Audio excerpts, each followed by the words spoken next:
Il nous faut comprendre que Dieu cherche à avoir des fils de son esprit. La vérité sous-entendue et qui ressort de ce que l'on a appelé la parabole de l'enfant prodigue, c'est la transition d'un état de fils, c'est-à-dire qui est sur la base de la loi, à un autre état, c'est-à-dire celui qui est sur la base de la grâce. De la chair à l'esprit, il y a des fils de Dieu par la création, sur la base de la loi. Dans ce sens, tous les hommes sont les enfants de Dieu. Et Paul employait cette phrase de manière toute générale en s'adressant aux Athéniens. C'est en lui que nous avons la vie, le mouvement et l'être. Comme l'ont dit quelques-uns de vos poètes, nous sommes aussi de sa race. Étant donc de la race de Dieu, nous ne devons pas croire que la divinité soit semblable à l'or, à l'argent ou à la pierre, sculptée par l'art et le génie de l'homme. Acte 17, 28, 29.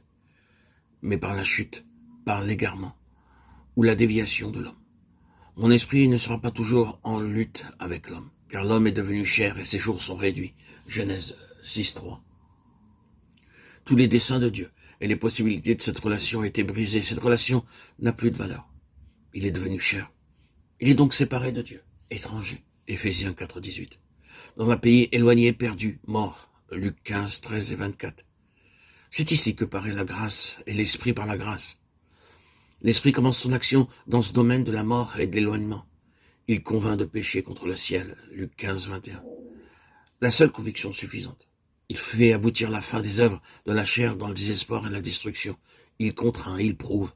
Il produit la repentance et la confession et amène enfin à la place du pardon et du repos. De la mort à la vie, mais non pas à la vie de jadis. Ce qui est né de l'esprit est esprit, Jean 3, 6.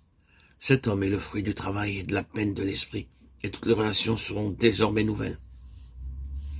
Une nouvelle robe, la robe de la justice divine. De nouvelles chaussures, une marche et un chemin dans l'esprit.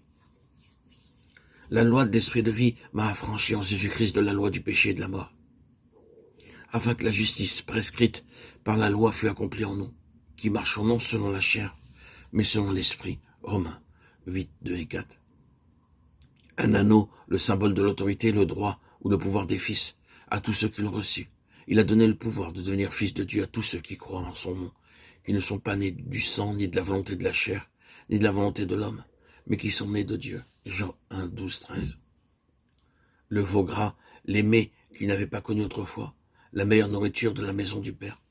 Chacun de ces points, dans les Saintes Écritures, contient tout un système d'enseignement. L'esprit de l'homme, qui est la place de la nouvelle naissance, est le siège de ce véritable état de fils, afin de racheter ceux qui étaient sous la loi et de nouveau faire obtenir l'adoption filiale. Et parce que vous êtes fils, Dieu a envoyé dans vos cœurs l'esprit de son Fils, lequel crie à bas, c'est-à-dire Père. Galates 4, 5, 6.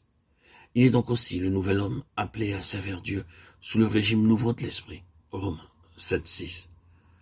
C'est notre esprit qui est la base de toutes les opérations de Dieu pour notre éducation, notre communion et notre coopération.